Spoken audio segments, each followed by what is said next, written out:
एक गांव में एक लकड़हारा उसकी पत्नी के साथ रहती थी। वो लोग बहुत ही गरीब थे। मैं लकड़ी काटने जा रहा हूँ। जाओ, पर मेरे लिए एक महंगी साड़ी ले आना, जमींदार पत्नी जैसी। रोज कह रही हो ले आओगी, पर नहीं ले आती हो, ये ठीक नहीं है। तुम ही कहो मैं क्या करूँगा। जंगल में अच्छी लकड़ी नहीं मिल रही है, ऊपर से बाजार में भी कीमत बहुत कम है। क्या मैं नहीं चाहता कि तुम्हें अच्छी साड़ी दिलाऊं? पैसे नहीं हैं, क्या करूँगा बताओ।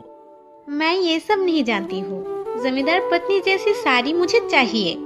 अगर तुम नहीं दोगी तो मैं मायके चली जाऊंगी, फिर कभी नहीं लौट आऊंगी।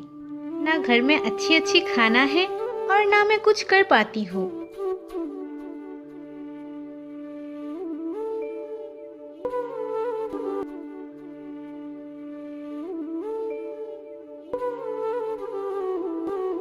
जो मैंने नहीं सोचा था वही हुआ। आज भी अच्छी लकड़ी नहीं ढूंढ पाया मैं आज भी साड़ी नहीं दिला पाऊंगा। अगर आज मैं साड़ी नहीं दिला पाया तो मेरी पत्नी मायके चली जाएगी। हे भगवान, अब मैं क्या करूंगा। बचाओ मुझे, कोई है यहाँ, मेरी मदद करो। बचाओ मुझे, कोई है यहाँ, मेरी मदद करो, मेरी मदद करो। अरे इस घने जंगल में कौन चीख रहा है? कौन कौन? अरे आवाज तो इस मटके से आ रही है। तुम सही समझे, मैं इस मटके के अंदर कैद हूँ। कृपया करके मुझे बाहर निकालो। लेकिन मैं तुम्हें कैसे यहाँ से निकालूंगा? मटके चारों तरफ से बंद हैं। तुम एक लकड़ी ले आके इस मटके को फोड़ दो, फिर मैं मुक्त हो जाऊंगी। ने मुझे यहाँ कैद करके रखी थी। मुझे मुक्त करने के लिए तुम्हें बहुत धन्यवाद। बोलो तुम्हें क्या चाहिए? और मैं एक गरीब लकड़हारा, लकड़ी बेचकर जो पैसे मिलते हैं उससे ही मैं अपने दिन गुजारता हूँ। अब तक तो मैं मेरी पत्नी को कुछ भी नहीं दे पाया हूँ। आज मेरी पत्नी ने मुझसे एक साड़ी मांगी है, लेकिन साड़ी खरीदने के लिए मेरे पास पैसे नहीं हैं। तुम मुझसे बहुत कुछ मांग सकती हो। नहीं नहीं लाल परी, मैं एक गरीब हूँ, लेकिन मुझे मेरी जरूरत से ज्यादा कुछ भी नहीं चाहिए। पर आज मुझे एक महंगी साड़ी चाहिए।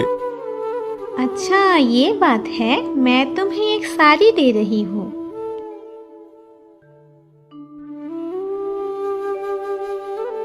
ये साड़ी तुम तुम्हारी पत्नी के लिए ले जाओ। वाह, कितनी अच्छी साड़ी है। ये साड़ी देखकर तो मेरी पत्नी खुशी के मारे पागल हो जाएगी। शुक्रिया लाल परी। तुम मुझे मुक्त करके मुझे बहुत बड़ी एहसान किया। अगर कभी भी तुम्हें कुछ चाहिए तो यहाँ आके मुझे पुकारना, मैं आ जाऊंगी। तो मैं अब चलती हूँ मेरे दोस्त। कहाँ हो तुम? देखो मैं तुम्हारे लिए कितनी अच्छी साड़ी लेकर आया हूँ। जानती हो आज क्या हुआ है? जंगल में मैं जब लकड़ी काटने गया था तो मटके के अंदर से चीखने की आवाज आ रही थी। फिर मैंने एक लकड़ी से उस मटके को तोड़ दिया। मटके के अंदर से एक परी निकल आई। जानती हो उस मटके के अंदर परी बहुत दिन से कैद थी। मैंने उसे मुक्ति दिलाई, इसलिए उसने खुश होकर मुझसे कुछ मांगने को कहा। मैंने परी से एक साड़ी मांगी, उसने खुश होकर मुझे ये साड़ी दे दी। बुद्धू की तरह एक साड़ी ले आके इतनी खुश हो रही हो? क्यों? मैं बुद्धू नहीं हूँ। उसने मुझे एक महंगी साड़ी दी है। तुमने मुझसे एक साड़ी मांगी थी, इसलिए मैंने तुम्हारे लिए परी से एक साड़ी ही मांगी है। तुम जैसी बेवकूफ इंसान मैं अपनी जिंदगी में नहीं देखी हूँ। इतनी बड़ी मौका तुमने कैसे छोड़ दी? जाओ अभी उस परी के पास जाओ, बोलना तुम्हें एक सोने के अंडे देने वाली पक्षी चाहिए। देखो, ज्यादा लालच करना